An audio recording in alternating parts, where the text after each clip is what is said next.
Tuesday, the 27th of October, 2020, in this match reaction show. Nick, Matt, and Tim, and anyone else on the line joins us to discuss AFC Wimbledon 1, Blackpool 0, as the Seasiders are sent off. Not just once, but twice. I'm John Aspinall, and this is the Seasiders podcast. Match reaction, AFC Wimbledon 1, Blackpool 0. Ollie's already changed the world. A small town from the north of England with a great tradition. Change the world.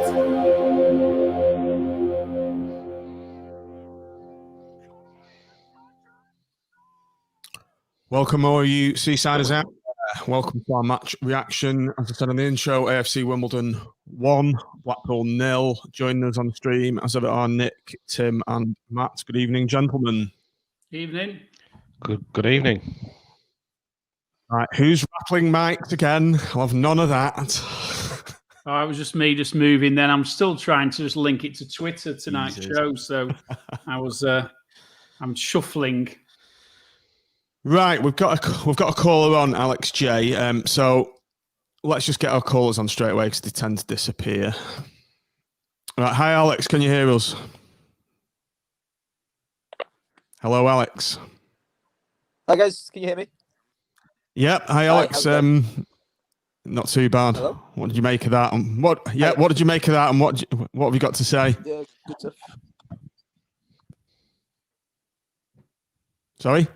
It's just the same old story, really, isn't it? It's It's just the same old story, really, isn't it? We play some nice football, going side to side. It's just nothing going forward. I mean, I do think we look stronger with Medina up top, but then you look at it, we get the ball to him, and the centre mids are just stood there staring at him. If you look at any decent team going forward, the centre mids are getting on from him, running past, and then you've got space for the wide guys. But it's difficult to watch and get excited about at the minute. We created more chances with 9 men than we did 11. But again, I think individual mistakes. It's just. So Alex, what do you think? Do you think this is? Sort of see what he's doing.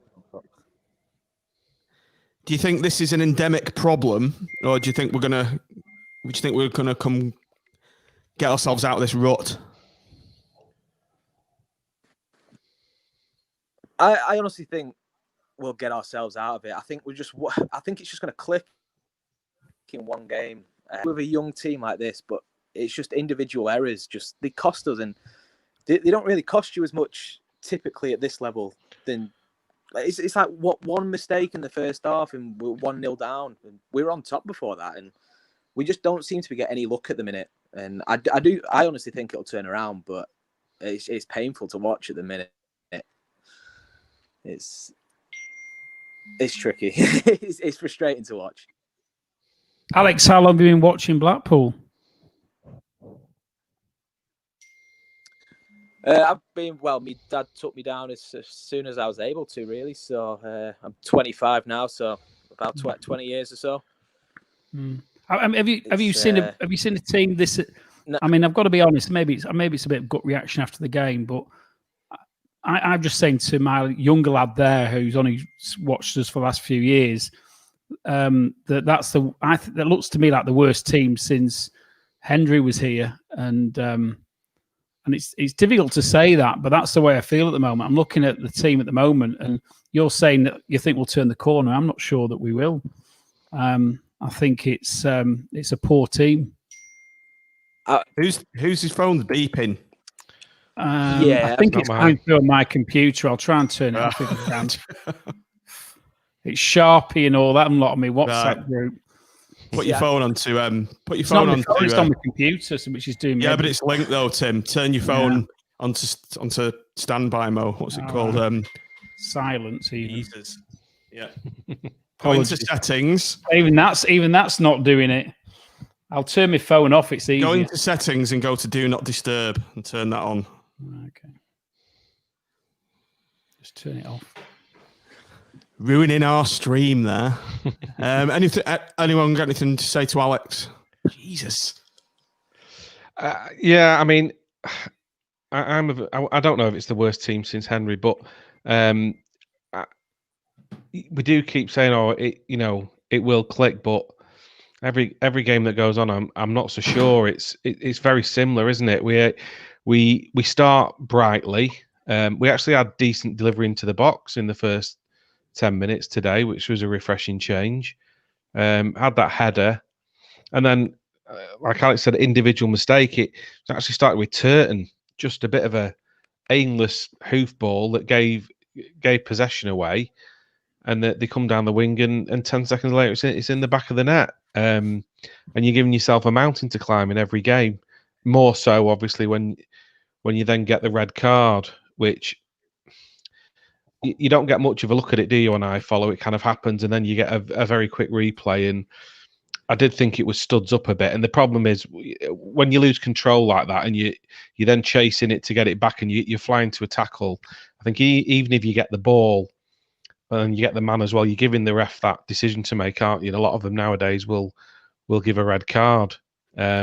Just going back to Alex's point about Medine, Medine had a great chance to put us 1-0 up, and had that gone in, it could have been a completely different game, and he should be scoring chances like that. I mean, Kai's put it on a plate for him 6 yards out, and he's just softly headed it into the it's an easy save for the keeper to make, really. Yeah, I was. Yeah, I thought exactly the same. I thought if that went in, it's a totally different game, isn't it? But it's just snatching at chances a bit.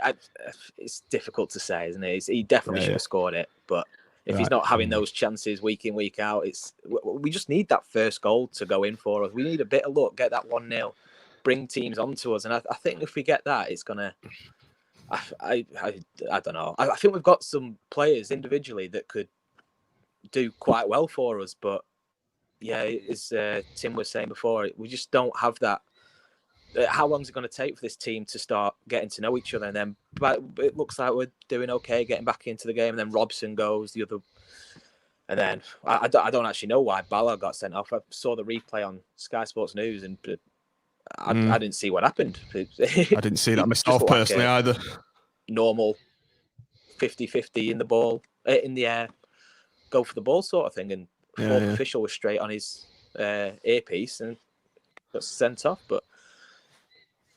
Right, thanks for calling, Alex. We have got quite a few calls to get through, actually. Screaming at me on the TV when Mitchell missed that sitter towards the end, 1-on-1 with the keeper, and I'm not Mitchell's biggest fan though, so just leave it. Well, that's you and me both, mate. Right, we're just going to move on to the next call, Alex. Thanks for your call. Thanks, Alex. Tangerine Nick. Guess can't unmute yourselves, Quan. No Tangerine Nick. Oh, he's just on silent. I was just about to bring Tom in. Let's bring Tom in. Hiya, Tom. Hi, are you all right? What did you make of that? Without swearing. I don't know what to say. I said on the pod on Friday, you've got to give them a little time. And fans maybe overreacting a little bit, but definition of insanity is seeing the same thing over and over and over and over again. And in my opinion, he's not going to be our manager in 6 months, so why hang about too much longer? The first time I've probably said it's time to go, because there's nothing on the pitch that said to me that we were good enough for anybody in this league. Medine's header should go in. It's one of the best free kicks we've probably produced all season and all match, to be honest with you. Other than that, we didn't do anything. I think Hamilton had 2 chances when he came on. Should have started for me with Kemp. Started Sarkic, which baffles me. He's unfit. He's ineffective, and he's not ready to start in our team, in my opinion. So, I mean, Mitchell isn't a defender. Ballard had a decent game. I don't get the sending off personally, but Kemp and Ballard, your two best players, now are on loan, and we just looked at a puddle of mess on the floor, to be honest with you. I don't know what to say. It's poor. Just going back to the start, guys, what did you think of the lineup? Obviously, a few changes from Saturday. Yeah, I wouldn't have. I would have started Kemp. I've wanted to see him all season. Medine, I said in the group just beforehand, he probably deserved a chance to start again. Yates hasn't done anything particularly to say I should be starting ahead of him, so fair enough, and he should score his chance. And I don't know what you do against Burton now, but it was the right changes for me. Maybe I wouldn't have started Sarkic, but yeah, there was the right for me. Woodburn maybe instead of Sarkic, I don't know. But other than that, there's nothing wrong with the lineup, to be honest with you. It's just how they performed on the pitch, which was the problem. I thought Kemp was one of our bright sparks, to be honest. And I actually thought he got taken off when he was in the game, getting into the flow of things. When he's not playing, it does take you a while to it. And he'd had a couple of, he'd created some space, done a little bit of in the last third, and then he gets hooked, and which it quite surprised me really. I know why he wanted to bring Hamilton on to use his pace in the last 30 minutes, but notwithstanding that, it seemed a strange one. And I agree with Jokic as well. I was surprised that he was starting. I don't think he should have done. No. Where do we go from here, Tom? Crispy in or out? If he had to tell me now, and it's not a gut reaction, it's out, because I don't think he'll be our manager in 2 months' time or 3 months' time if this continues, and it can't. My cynical side says, why should you give someone time that doesn't really... all managers should start somewhere, but what has he actually done to say we deserve to give him another 5 or 6 games when he's making Blackpool FC play like the way he is? We deserve a lot more, and Sadler deserves a lot more than what the players are producing on the pitch. And yes, they do have to take some accountability, but the direction on the pitch and the end goal, it's just not happening. If we were losing games 3-2 or 4-3, or a bit like the Holloway side where you saw what we were doing and trying to work, but this philosophy that he's bringing in and what he wants to do, for me, it's just so far from being on that pitch. It's quite scary, actually. Tom, and one thing I picked up on before, and I know you'll know your stuff and what's coming up, but for me, these are the easy games of the season. Once we get past Eastbourne in the first week in November, whenever it is, if you look at the run of the games we've got between then and Christmas, bar perhaps Accrington, it's horrendous. Well, even Accrington's not an easy game for us at the moment. No. But we've got Hull, we've got Sunderland, we've got Fleetwood, we've got Peterborough. It's quite scary when you look at it, because they're all teams who I think are way ahead of where we are. Yeah, I said on the pod on Friday that if we don't get 7 to 9 points from this, lo and behold, we're not going to get that now, and we struggled against MK Dons, then I can genuinely see us being in the bottom 3 come Christmas, because after this, as you've pointed out, we've got Peterborough and even Wigan. We've just got hard game after hard game, and the previous games to this, we should have been mid-table to playoffs at the moment with what we've got and the way we should be playing. But for me, how can you think we're going to win the league or get in the playoffs and get all giddy about everything we've done when the only sort of viable game we've played really well, in my opinion, was Plymouth, and there were some incredible signs there, but other than that, we've done nothing to say we are going to be up there this season. And if we continue with him, we will be bottom 3 come Christmas, and we're going to be nowhere but mid-table if anything does turn around. So why wait now? I think, as Phil said, we're just stuck with him. I think we're just stuck with him. I can't see him being shown the door. I think we'll probably being given till Christmas. So we'll have to see how we do that really tough run of fixtures, as Tim said. Right, Tom, thanks for your call. We've actually got a few other people coming up. Nothing like a good defeat to get some callers on. Hiya, Pomo. Hiya, mate. How you doing?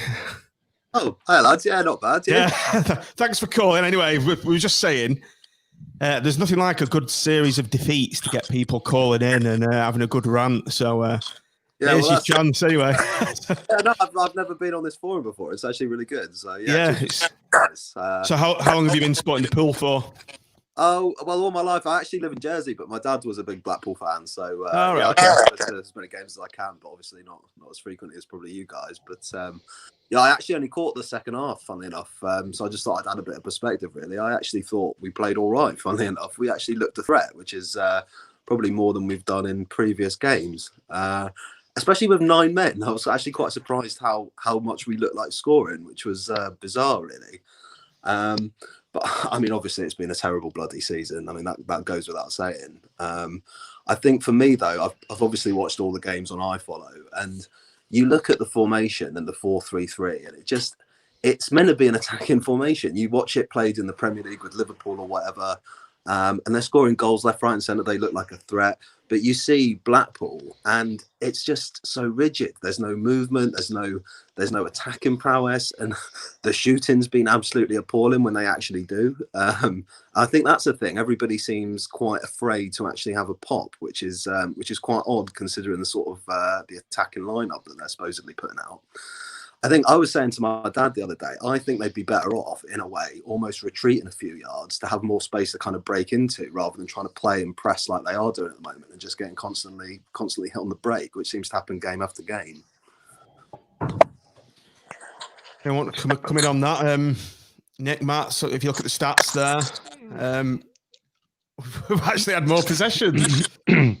Yeah, I think probably second half we were probably slightly better, and weirdly when we went down to 9 men, I don't know if that was just a case of we've just got to go for it.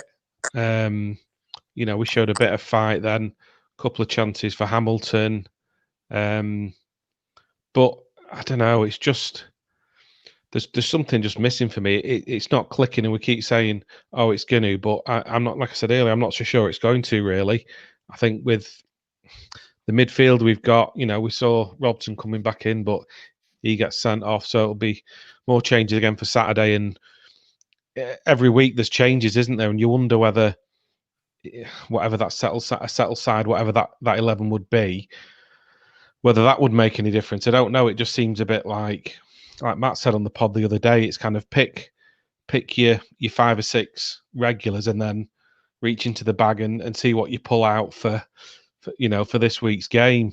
And it's just not happening. I don't think Sadler will pull the trigger just yet. I think he's probably going to get till Christmas, and we'll see where we're at. But what do you do then in January? Do you get rid of a load of players? Do you sign another 10 players? We can't keep doing it, can we? Every transfer window.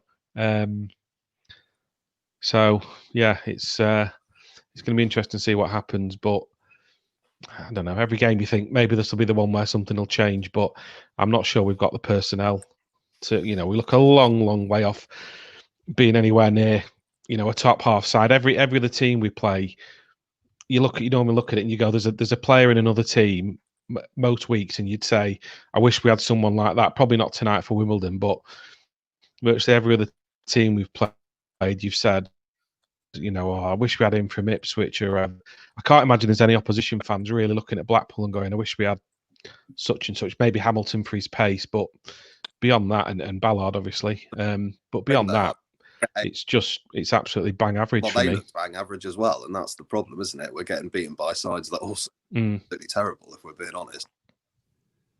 Yeah, I mean, what did you think of Wimbledon? Did you think they were better than us? Worse? Same? I mean, it's all much of a muchness, really, isn't it? I guess very average. I think what's become obvious is we've got nobody to score goals.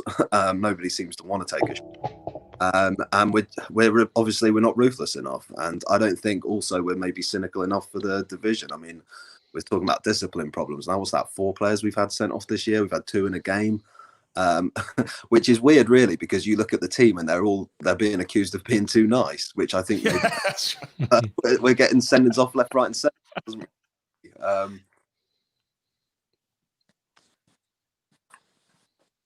Pomo, we've lost you there. Thanks for your call. Let's bring someone else in. Ed. So, hi, Ed. You've been waiting patiently for a while. Right. Hi, mate. Yeah, good to speak to you. Good pod as always. No, cheers. Thanks. Thank you. What would you like to say? How are you feeling after that? From here, Critch has got to go for me. He's got to go because, right, what plan A, get put in every game, doesn't it? And by the 70th minute, it's got us absolutely nothing. And then we have to go to plan B, which is hoofball, which is what we've done for the last 30, 40 years or whatever, with varying degrees of success. So why do we keep starting with this, impotent plan A every game when we know what's going to happen with it? I don't think he can coach or manage at this level of football. Fair enough, give him a chance. And I'm going to say, give him till the end Wigan game. If there's no improvement in 2 more games, yeah, what more can we do? Because if we're put in the relegation zone around Christmas time, what do we do then? We've got a load of players that he brought in for this style of play that is impotent. The only way we're getting out of really bad situations is hoofball. Hoofball. There's no Nangela and there's no Feeney. And do you know what? I feel sorry for Dean a bit because he's probably one of the better quality players for this level of football that we've got. And he looks so disinterested because he's got nothing. And it was similar for Yates.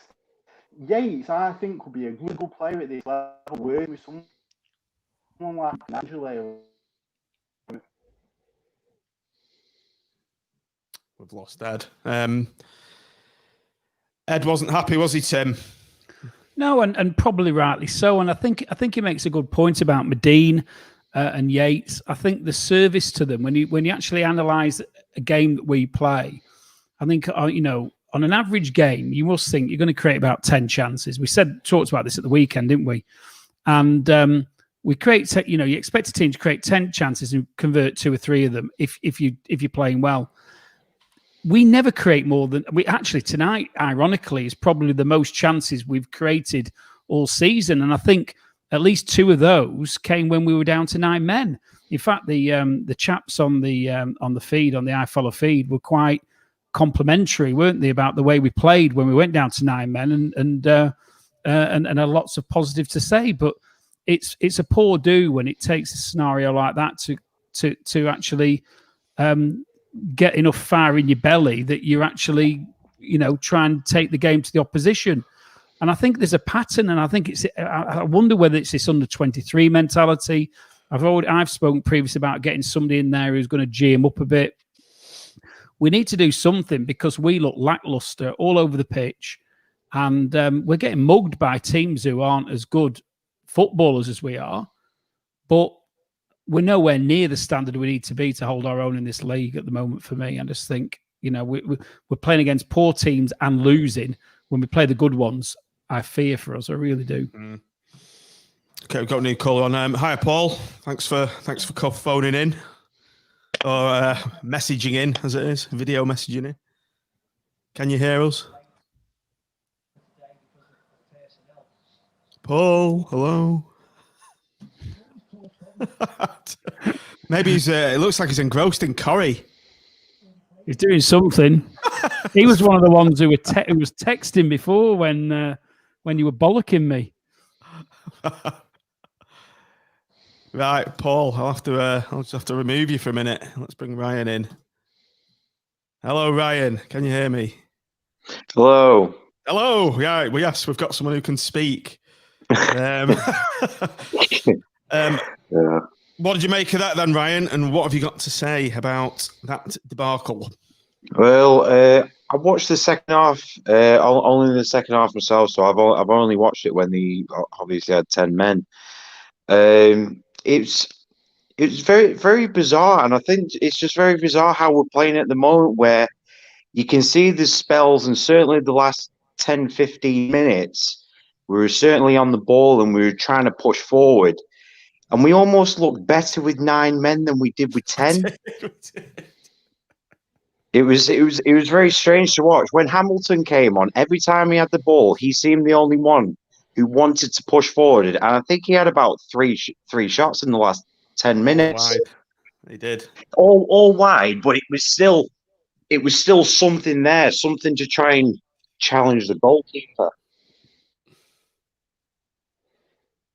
Yeah. Matt, Nick, Tim, got anything to say? Go on, I Matt. don't think Matt's mic's working. Matt, you're not working. Tim. Yeah, I think again it was just picking up on the point that I made before, wasn't it? That almost when we had less options, we seemed to focus a little bit more on what we were doing, and we got the ball out to Hamilton, and Hamilton was able to exploit the space as perhaps Wimbledon pushed on a little bit, looking for that second goal. I've also got to say I thought Maxwell pulled off 2 or 3 great saves during that period. Which kept us in it. There was one absolutely fantastic save down to his right.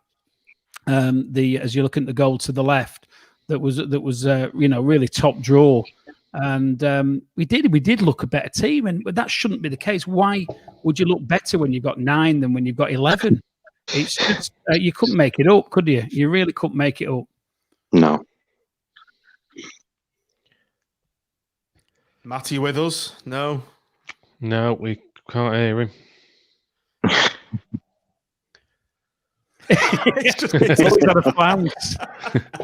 He's thrown his mic. So, Ryan, what do you think about the position of the manager or the head coach? Well, it's a struggle, isn't it? From how much we've invested purely in the coach, the backroom staff, the team, for the way we're playing at the moment. Like you said before, we're waiting for it to all click. But how long do we wait? I can't see it clicking myself. Can you see it clicking? This is it. I don't know. What would you do? Give it till January, or is January too late? I think we're backed into a corner, aren't we? I think we keep harking back to this. We are stuck with him. I cannot see Simon Sadler pulling the trigger because he's invested too much in the coaching staff and the playing staff. Exactly. What do we expect to try and finish just above relegation? Tim, is that what Simon Sadler would expect? Is that you, Matt? Pull this season a write-off and try and look for next season instead. Didn't do that last season. Yeah, but you're probably almost doing that though, aren't you? If you get to January and we're still in this position, it then just becomes about survival. And they did change the manager. It's still the same personnel, isn't it? And I don't know if there's enough in there for us to be drastically different. I don't know. There's Virtue to come back, isn't there? Hopefully he would make a difference. There's going to be obviously different lineup on Saturday. Maybe Gretterson comes in. Got the lad from Barnsley, haven't we? Who's not match fit yet. And that's the other thing. You've got to give them a chance to get match fit, haven't you? It's all going to take time. So I think we said on the show the other day, it's probably going to be Christmas before we've got everybody match fit. So you're almost writing off half the season already, aren't you? Yeah. Thanks for your call, Ryan. Cheers. Do call again. Thanks, mate. Cheers, Ryan. Right, Matt, are you with us? 10th time lucky. No, he's talking and there's no sound. I don't know what's going on. He's shouting. I can lip read. That's the Shure SM58 mic. The rock solid. You can do a mic drop with them. I think he's giving up. Right, so let's go back to the game then. Tim, the goal, Wimbledon, 13 minutes, Riley. Awful defending. Kai and Mitchell. What the fucking hell were they playing? I knew you were going to ask me this, and as I was saying on the message stream, I came in just before 7 o'clock, whacked IPTV on, and that was crap. So I was in the process of sorting out iFollow so that I could get a proper stream, and the bloody goal was scored while I was still setting it up. So I didn't see it. I saw all the message. I saw the message. Obviously, as I understand it, Kai turned his back on the ball, and Mitchell didn't exactly cover himself in glory. But I might have to hand over to Nick to elaborate on that one. Yeah, I think I said earlier on, it was actually Turton in the first place who just whacked a ball straight to one of their players. And I actually said to myself, I can see something from this, and straight away they only attacked from it. Like you say, terrible defending. I think it went through defender's legs and through Maxwell's legs, didn't it? The shot. So maybe Maxwell, like you said, he made some very good saves later on, but he might be a bit disappointed with that. But it's another goal that was entirely avoidable, and we're saying it every week, aren't we? We're gifting goals to teams every game after a reasonably decent start again, and you're just giving yourself an uphill task then, because we're not scoring many as it is, and you go 1-0 down after 15 minutes, and it's just Groundhog Day. Every single week, same things happening. I mean, the positional sense for Mitchell, where was he? He was completely lost his man. And Kai, he just stood there, not putting a challenge in. It's like he wasn't bothered. No, and again, we've said previously, haven't we, with our attacking fullbacks that seem to be sadly lacking in defensive skills, or call it what you will, but first and foremost, it's what you need from a defender, isn't it? It's all well and good getting forward and putting a cross in and stuff and being attacking, but we can't have that to the detriment of the defence. I'd rather they were just solid and didn't get forward as much, and we had a chance of keeping a clean sheet. But I don't think it's going to happen, because I don't think he's got it in him. As Isaac Floss has just said on the chat, Mitchell and Turton are absolutely horrendous. Tim, hard to argue with that, really. I think we've struggled at fullback all season, haven't we? It doesn't matter. I mean, Turton's been, arguably he was one of our better players on Saturday. But overall, if you look at the way we've played, this system is meant to be set up for two attacking fullbacks to push on, and then you have defensive midfielders covering when they're pushing up, but we don't really seem to have an attacking threat from either fullback, really, if you look at it. And defensively, we've got one at one side who can't defend, and one at the other side who doesn't seem to be able to find feet when he's in possession. So it doesn't make a great combination, really, for me. And I just think this harks back to the fact that we've clearly set out with a policy and a plan as regards what we want to do. But I think the recruitment into the individual positions has been woeful. Now, whether that's down to Critchley or whether it's down to others, I don't know. We've got Tommy Johnson in, who's meant to be head of recruitment. Don't see much of him, don't hear much of him, but apparently that's his role. Apparently others, including Ben Mansford, are involved. Now, whether Critchley has the final say, whether he has he gives them a list at the start and they go in, recruit them, we don't actually know how it works. So, but somewhere along the line, it's not working, is it? Because there is absolutely no cohesion in that team whatsoever. And for me, that system, if you don't have the fullback sorted in that system, you're stuffed, because that's what it's all based on. Yeah. Right, let's move on to some more incidents in the game then. A key incident was yet another sending off. Robson off on 38 minutes. Nick, innocuous ball in the middle of the park, going nowhere, no urgency, no immediate threat to goal, and he's just come in 2-footed over the top of the lad, 2-footed tackle, straight red, no question. It was a red card for me. No, I think I said before, he seemed to lose control of it, didn't it? And as soon as you do that, it bounces off your shin or whatever, and you're then late into the tackle. As soon as you studs up these days, like I said, even if you do get part of the ball or all of the ball, I'm not sure he did, because I only saw it briefly with a quick replay, but I think you could tell from his body language, he kind of just led on the ground, put his head back, and I think he knew it was going to be a red card. I think most refs would give it. And you can't really argue. I'd argue the Ballard one, but I don't think you could argue that one. And you're pretty much, at that point, 38 minutes, we're already up against it 1-0 down, and you're just thinking, shall I switch off and do something else? Because I just can't see us, even at that stage, unfortunately getting back into it. Silly, and I think it was Pomo said earlier, with this team that plays nice football, and we're probably too nice, but we keep getting these daft red cards, don't we? And it's just going to mean another change of personnel on Saturday. And yeah, it's poor, really poor. Do you not think it was a bit harsh? Tim, I mean, yeah, come on. What do you think of this red well, card? I mean, he was on the ball, well, as I recall it. He was on the ball and trying to drive forward into midfield. His touch wasn't great, and he went away from him a bit. And I think he was a bit rash going in the way he was, but he didn't hurt the opposition player.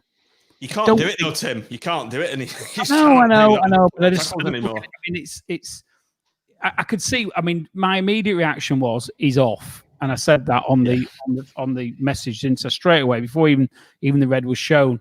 So, but I look back at it and I see it second time, and I think, is it quite as bad as it first looks? Now, of course, the ref's only going to see the first look anyway. And I think with hindsight, I think if with VAR, he might have got away with a yellow, but it was silly. It was asking for it. I don't think it was malicious. I think he was showing commitment, and it was just a poor touch that created the scenario. But we don't seem to get the look at the moment in that type of situation, do we? It just seems to be. I mean, obviously, we haven't seen the Ballard one, or I didn't see it anyway. It didn't seem to be on my come through on my iFollow stream. But I think we're unlucky to end up with 9 men, but we seem to be permanently unlucky. And there's that old adage, isn't there, that you make your own luck in this game.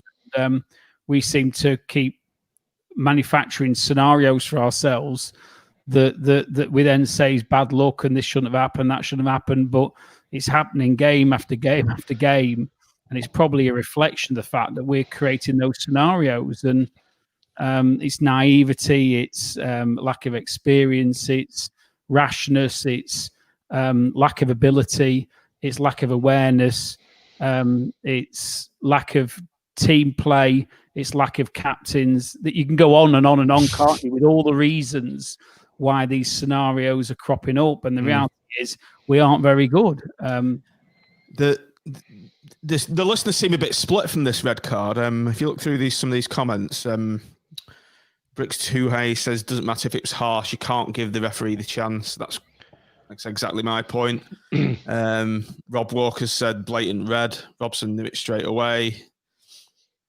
Eddie Axe says didn't get the call and took lad's foot out. Who's this? Oh, it's Paul Wright, Nick. Touch like Nick off the chin, Smith. Cheeky sod.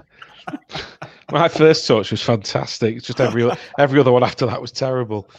But now going back to the point, I think it was Bricks who said, was it? Let's get it back up. You're giving the ref the decision to make, aren't you? You know, and 20 years ago, it probably wasn't. And you don't want to be in a situation where people can't put a challenge in. You want to see there's nothing better than a crunching 50-50, but if you're a split second too late, unfortunately, most refs nowadays, rightly or wrongly, it's the modern game. I don't think it's being late though, Nick. You just cannot do that tackle late or well timed. It's that, you see footballers getting red cards even if they get the ball through those sort of tackles these days. You just cannot do it. It's just I think it's just a big lack of discipline. Just picking out this comment here, Marcus Mackay says lack of discipline is down to no experience. Would you say that's right, Tim?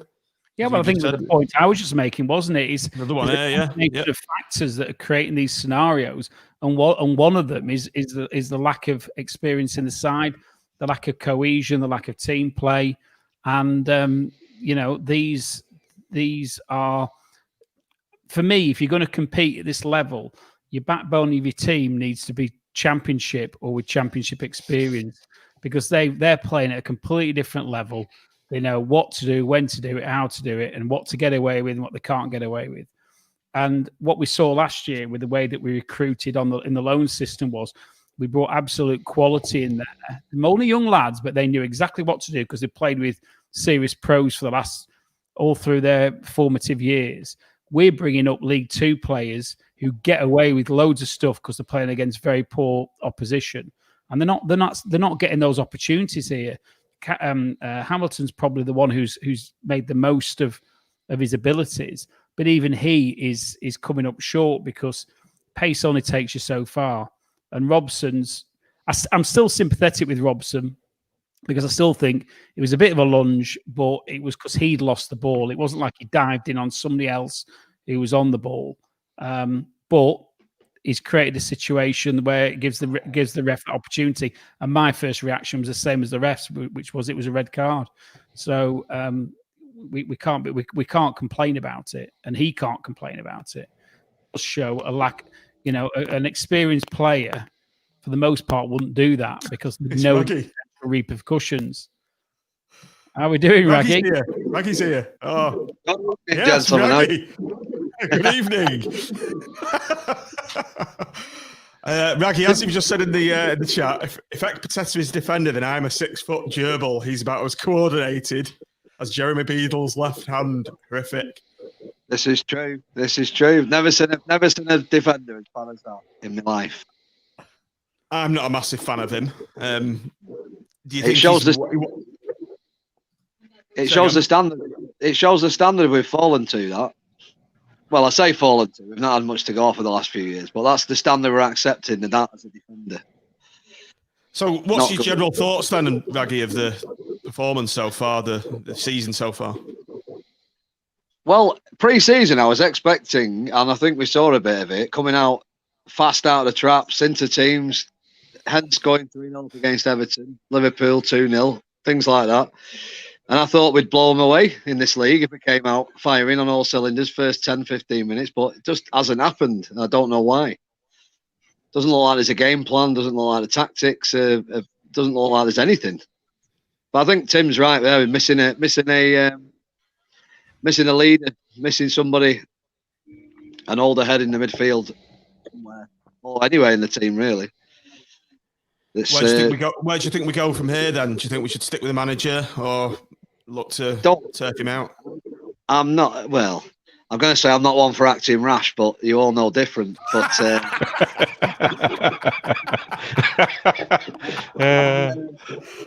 no, I wouldn't get rid of him yet. I wouldn't get rid of him. It's easy to say, but we've had that word out after too many people's names in this club recently, and it's got to. I'm sure someone upstairs will be having a word in his ear, but something's got to change. But not just yet. What would you do to try and improve things, Raggy, on the pitch?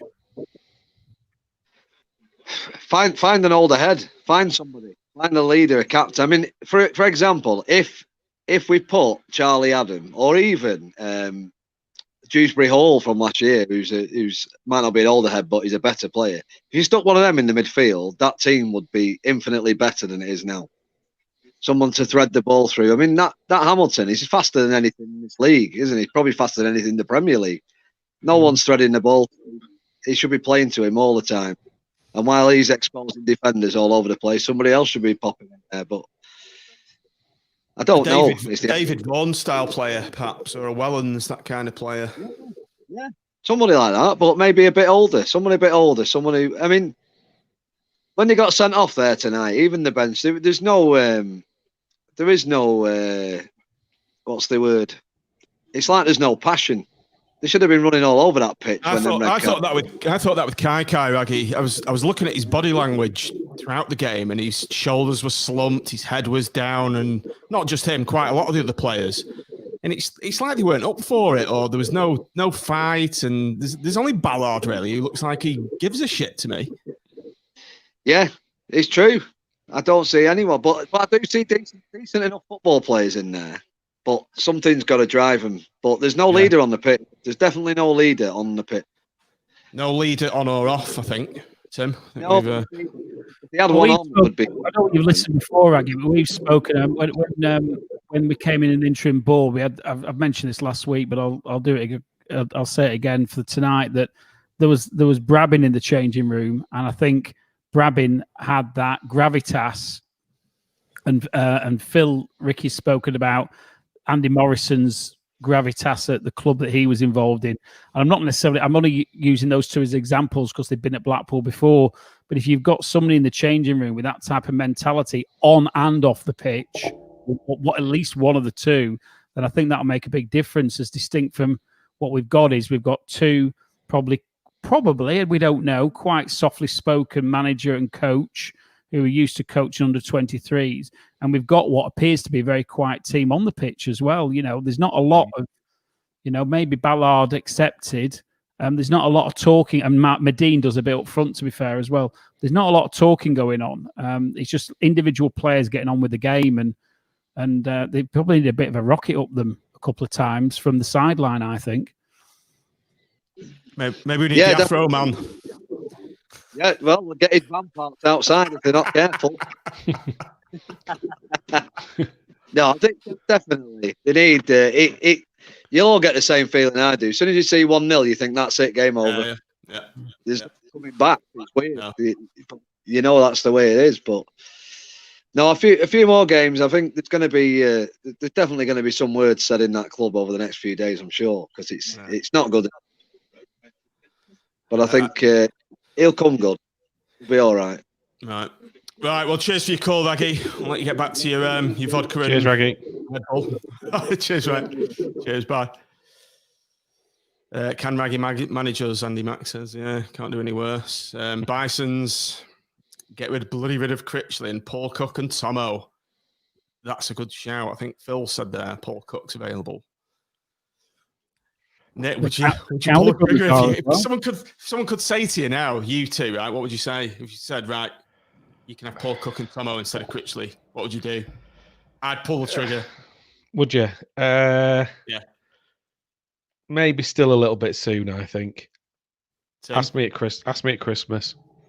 I don't see it changing. I don't. I hope it does, but I don't. At the moment, I just don't see the green shoots of recovery, to quote our esteemed ex-owner. Also, the Cowley brothers are available. I don't know. I want to see some passion on the pitch, and I want to see. Where's the care? Yeah, and maybe part of it is because the fans aren't in the ground, and there's no rapport that we've necessarily got with this team. It reminds me a little bit of during the Not a Penny More years when we were watching a team. It's not quite like that because you're invested in it, you want them to win. But because we're not there, we're not interacting with them, I feel a bit distanced from them at the moment. It feels a bit weird. I mean, it's weird anyway, isn't it? The whole scenario that we're all dealing with is weird. But, if we're in the ground and they had us with them and encouraging them and giving them a bit of stick when they needed it, maybe that would have the impact that we're talking about them, the management and the captain needing to instill in them. Maybe it's us that's missing, but that's the same for every side, isn't it? Of course it is. The sides seem to be doing it right. The captain, when you've just said that, Tim, I was like thinking, who's the captain? And it's the keeper, isn't it? I think you've said this. There's no leader on that pitch, is there? There is no leader on the pitch, and there's no leader on the sidelines. Yeah. I mean, I want. No, there isn't. Respect you want somebody on, not necessarily the manager, but somebody on the sidelines who's up and down that touchline, giving it instructions left, right, and centre, and shouting all over the pitch. And it doesn't. That maybe just that's clearly not Critchley's way, and I'm not criticising that. But there needs to be somebody, I would think. And again, we're not 100% sure because we're not there as to what's actually going on. But you don't hear anything. I don't hear anything from the players on the pitch. The only person I've ever really taken charge a little bit, and I didn't think he did it as much today, was Ballard. And he did it more on Saturday, where he was gesticulating as to where he wanted players to go to create the best angles, and it looked like he, and praised him for it on Saturday, and and I'm not saying he wasn't doing it today, but I didn't notice it as much today. Let's move on to Ballard. Actually, the sending off on 75 minutes. I blinked and I missed it. I didn't really see it.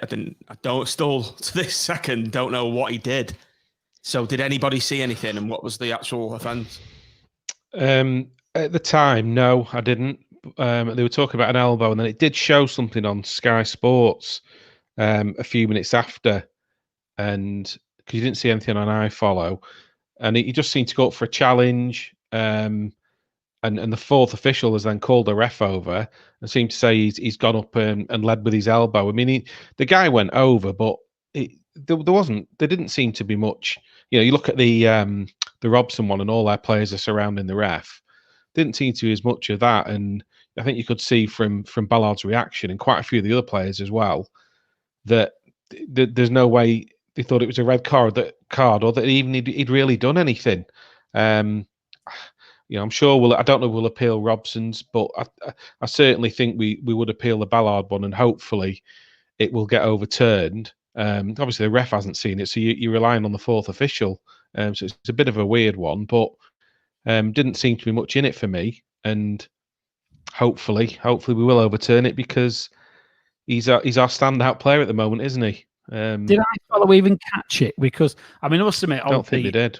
When we're on, I had AVFTT open and I had the our group messaging open, and I just posted something, and I wouldn't say I missed it because I was half watching the screen, but then I thought, well, what happened there? And there's no replay, so we've not seen anything on replay at all.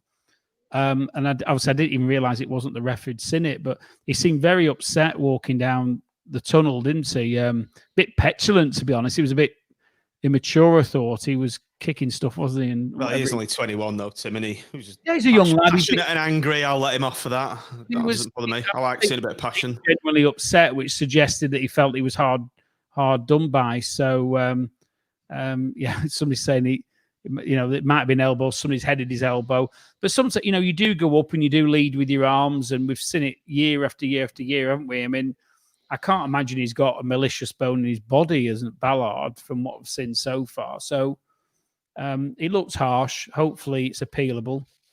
But we've got to see it again, really, haven't we? Because we're all sort of talking in the dark, really, about a situation that did or didn't happen.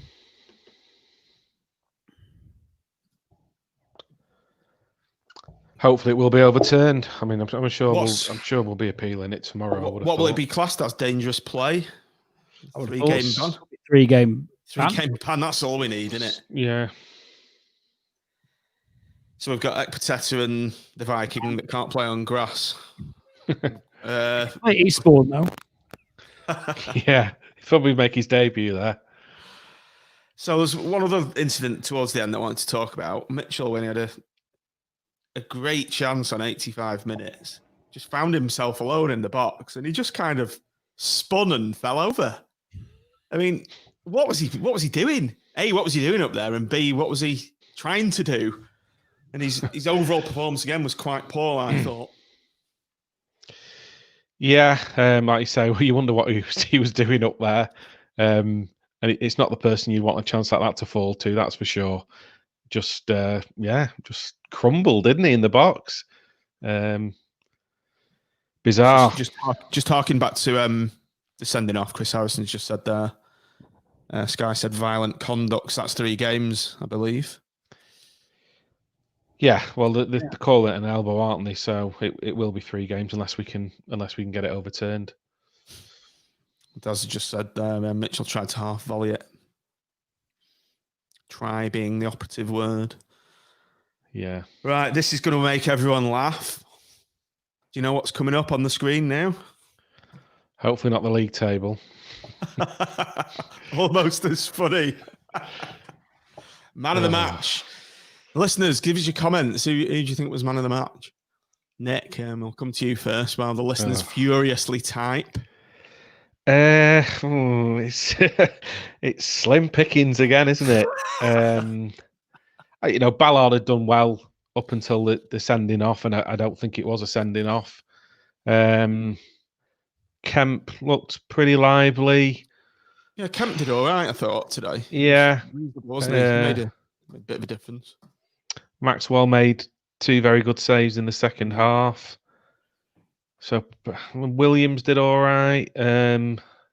I'll give it Maxwell just for these 3 saves in the second half. But again, there's nobody jumping out really. I was going to give it to Maxwell, but I'm not going to follow you again like I did on Saturday. So I thought those saves at the end were superb. But I'm going to give it Kemp. I think Kemp's come in and maybe staked a place to be kept in there. I think I still am a little bit bemused he came off, but I think it's because he wanted to bring Hamilton on, and he'd already at that stage he'd already brought Woodburn on. So he wasn't going to take him off. I really think Kemp should start again Saturday, and perhaps with Hamilton we'll have to see. But I'll give it to him for a decent starting debut. There's a lot of support for Maxwell and Medine in the comments. Maxwell or Kemp. I'll go for Kemp. I thought he was tidy. He looked dangerous, and I think he's done enough to maintain a place in the team. That's Mike Smith has said the ref. Matthew Warrender, Neil Critchley. Licence doesn't agree. Kemp was largely innocuous. Yeah, he did come in and out of the game. But, yeah. Right, let's move on to the league table. If we must. Nice clonk there from Nick. Right. We are 18th. Nick, we've scored 6 goals in 9 games. Yeah, it's poor, isn't it? When you're defensively not up to scratch and you're not scoring goals, then you're going to end up in the bottom half of the table. It's as simple as that. And I'm not sure, like we said earlier, where it's all of a sudden going to change from, and we're going to start banging them in. Hamilton gets into great positions, but sometimes he's shooting and his finishing is a bit wayward, which is probably why he's in League One. I think if his finishing was brilliant with that pace, he'd be at a higher level, wouldn't he? So nearly more red cards than goals, says Haribo 20. Yeah, not good. Not good. I think Tim, what do you think when you see that league table? What do you think? We've not really dropped that much, have we? No, I mean, yeah, it's actually 7 goals. It's 7 goals we've got, and not 6. But all right, sorry.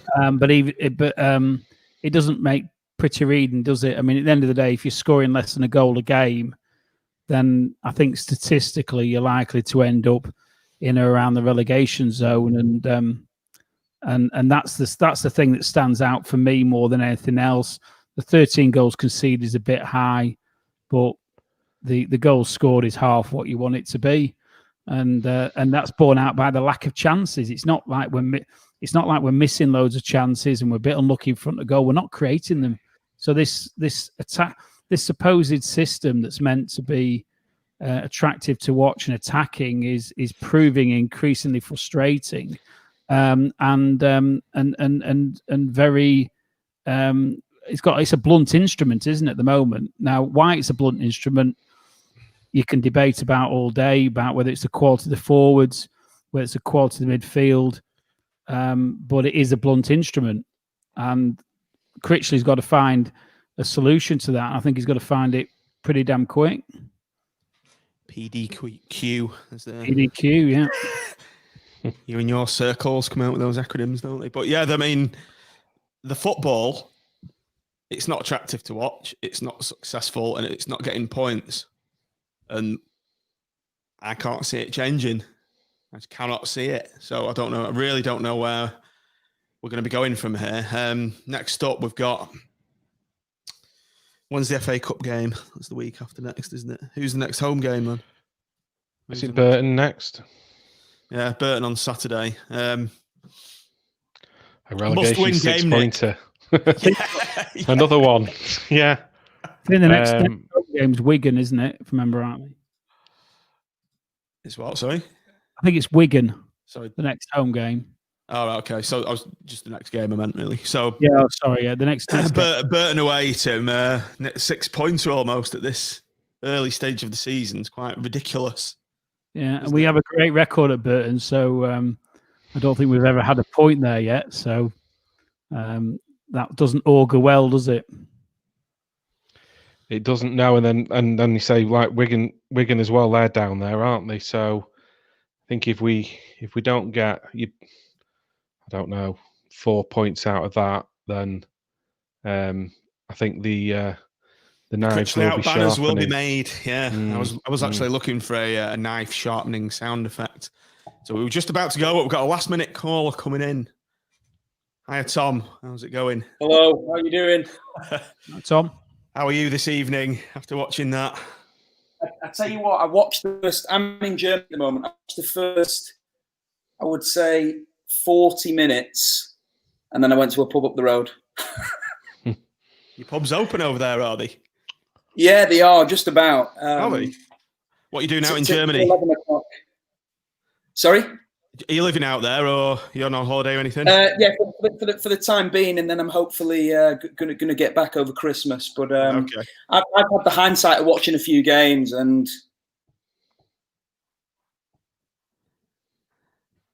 things that I've noticed is with hindsight, we replaced so many of our experienced players last year with players who clearly aren't good enough or have nowhere near as much experience. And I think maybe if we could turn back the clocks, the likes of like Spearing and Alfonso and Feeney, probably wouldn't have liked to send them go.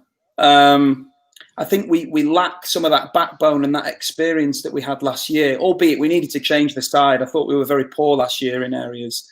We needed more like youth and exuberance, but I just feel like we lack that, and it just shows. And I'm not even sure if it's this point Critchley or it's recruitment. I mean, none of us can really say. We don't really know how it's being run at the moment, but it just looks to me as a side who has not the slightest clue of what they're doing or how they're playing at the moment.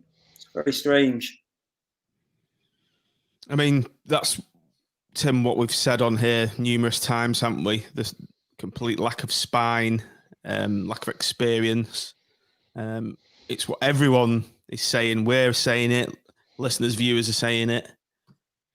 Yeah, I don't even know if it's coaching staff. I mean, crazy. I don't even know if it's sorry, Tim. I don't even know if it's Critchley. I mean, I actually think in parts we seem to look like a side who really can play football and move the ball around. I just think that we really lack experience and cutting edge. I think a lot of people online are pointing out that we've kind of signed a lot of these players from League Two that are supposedly good enough to make the step up, and maybe some of them just aren't. Losing a Feeney and a Delfonso, again in hindsight, probably they probably start tonight. You probably put them in that side over what we've already got. And Spearing as well. I feel like in those wide areas and in the midfield, we certainly look pretty poor. I mean, we talk about the defence. You've not even mentioned Nangele, who exactly, would walk into this side at the moment. A point Phil made, Tim, resonated with me. He said the club didn't do enough to keep Nangele. They kind of just let him walk out the door. And it's true. The goals he scored for us and the threat he was up front, it's hard to replace. And it's just bizarre that they made zero attempt to keep him. You've got to have a... I actually think we do well in the... I actually think we do better the better opposition we play. I think this league completely doesn't suit the way that Critchley wants to play. I actually think if we went up, and maybe people will shoot me for this, but if we went up with this squad, I think you'd see a team that has a lot more time on the ball and plays a lot better. I just think that in this league, it's very hard to win the way that Critchley wants to. And I feel like I agree with you. With a player like Nangele and Spearing and Alfonso, more direct players that have experience at this level, we'd probably see better performances and better results. Sorry, Tim, I've cut you off again. You go. I know. It's everybody listens to me far too often anyway. That's right. Good to have Just carry on. Go on, Tim. You can have your say now. Go on. Well, no, I was just sort of endorsing what was being said, but I think we've perhaps chucked the baby out with the bathwater a little bit, and it's all right getting rid of somebody who's scoring 20-odd goals a season for you, but you've got to have a good replacement for them, haven't you? And I think we've come up short there. We thought that Yates can do the business. I think a lot of faith and money has been invested in Yates, and at the moment he's not delivered on any level. Now, whether that's down to the system we're playing or whether that's down to his abilities remains to be seen. I think something isn't right, and Critchley is obviously a lot more experienced than we are in relation to the way teams need to set up and how to maximise your opportunities. But if Yates is we've reportedly paid 300 grand for him, and we're paying him big money, and we've beaten off opposition to sign him, is a dud at the moment. And Yes. now, whether he's a dud because it's him, or whether he's a dud because of the system, whether it's a dud because of the way the quality of the players he's got around him, I genuinely don't know. But I've seen nothing from him at the moment to suggest that he's anything like of the quality that Nangele was. And Nangele was far from perfect. Crazy. Yeah. I just think we look a massively. I think the word I was using with my mates before is we just look massively imbalanced. We seem to be a team full of kind of pretty players who like to pass the ball around. I think this was Fleetwood's problem a few years ago. They kind of had a spineless side who didn't know really how to win the games when it got tough. You know, you like your likes of your Wimbledons and your Gillinghams where they go a 1-0 up and you're down to 10 men and you don't have those players to bring on that can grab the game by the scruff of the neck. Doesn't really feel like we have any of those players. Seems like we let them all go. So yeah, it's frustrating. I think there's going to be a few more weeks of me watching 40 minutes and going to the pub. To be honest, sounds like a good option. At least you can. Just my closing thoughts on this. We're gonna knock the stream on the end. It's been over an hour. What must Simon Sadler be thinking out in Hong Kong? All this money is invested.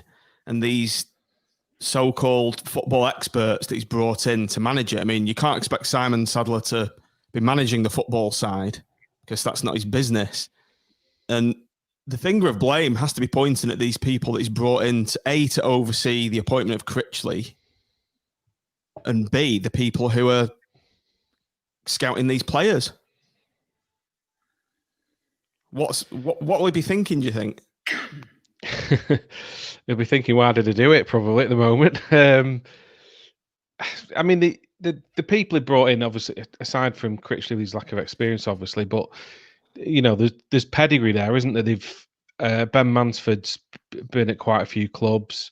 I think Tommy Johnson's been around for a while, doing various different things, and been at quite a few clubs. So you can only really go off.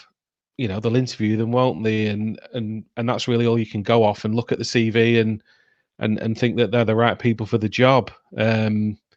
Obviously, if it doesn't work out, then you've potentially got a decision to make on one or two of them, not just the manager. You know, maybe it does need a bit of an overhaul, but it's still relatively early days, isn't it? So I'm not sure he'll be doing that just yet. But yeah, he'll probably be having a few sleepless nights over it, that's for sure. Mm. Right, Tom, I'm going to kick you off now. Thanks for your call, because we're going to bed soon. So cheers, thanks. Could do call again. Cheers, mate. Top, mate. Right. Do like and subscribe to this, listeners. We're just about to go, but if you are listening on watching on YouTube, we want to get our numbers up. So press the like button or whatever, or the bell or something. Hit the subscribe button because we want to get us up to 500 before Christmas. That's all we've got to say, really. Yeah, it's been over an hour, gentlemen, and nothing like a good defeat and a few bad results to get the hits up. So let's keep these crap results coming, Blackpool. No, I'm only joking. Where do we go from here then? Obviously, Burton Albion.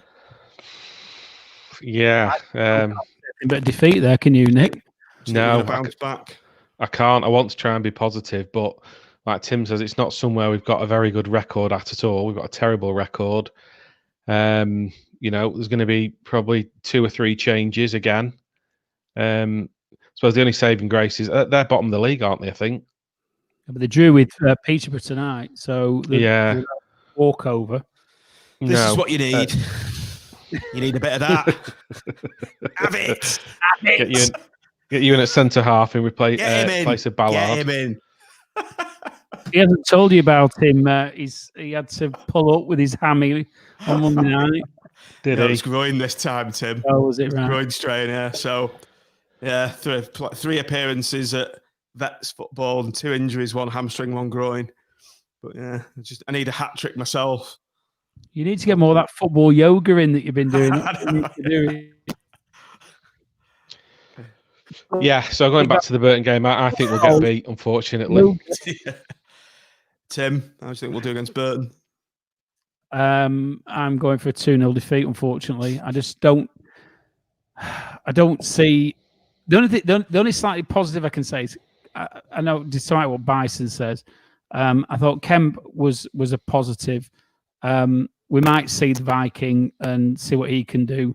Hopefully, at some point, you might see Dougal, or however you meant to pronounce it. And maybe we'll turn the corner. But I look at that, but it's the same old. It's the same old. It's the same thing every single week. We're seeing variations of the same theme, aren't we? Since Swindon, when we sort of last played a reasonable game of football for me, it's been different degrees of the same thing. And I said the irony is the most shots on target tonight, and 2 of those at least came from positions when we were down to 9 men, which is incredible. So it was maybe we start with 9 and then add play as the game goes on. Forward. Why not? We've tried everything else. AMC just said, for the benefit of the audio pod, I think we should start with 9 men. That's quite funny. I think we're going to get beat as well, and I think Critchley's lucky that there's not any fans in the stadium at the moment, because I think the heat would be starting to build him, and I think you'd start hearing dissenting voices from the terraces. So yeah, on that positive note, I'll just say thanks for viewing this, listeners. Brilliant that we've had so many people coming on in unfortunate circumstances. So thanks a lot for everyone who's called in. Do that again. Thanks for all your comments. Thanks for downloading on the audio pod. And all that remains to be said is up the pool. Up the pool. Up the pool. Ali's already changed the world.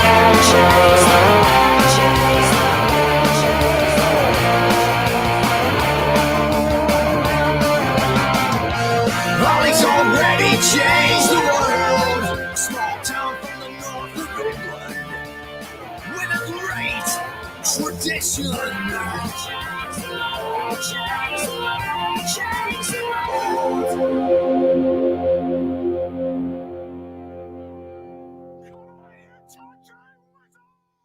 So hi everybody. Thanks everybody for watching that stream. Really appreciate that you've all come on and got involved. Next up, we've got a Friday night preview, Burton versus Blackpool, this Saturday. So Sam's doing his preview show at 8 p.m. On Facebook Live, on here on YouTube, and also on Periscope. What else have I got to say?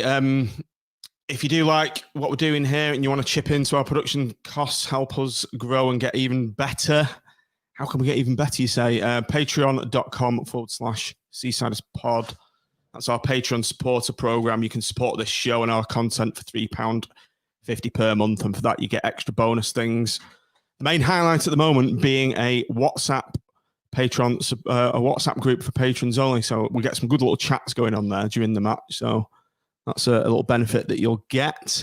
Do like us on Facebook. Do subscribe and like this show on YouTube. We've also got a mailing list, seasiderspodcast.com/email. And I think that's about it. Oh, yeah, Twitter, SeasidersPod. Go and find me on there. Find us on there even. So, yeah, thanks a lot for watching. Thanks for downloading. Thanks for listening. And we'll speak to you on the next show. Goodbye.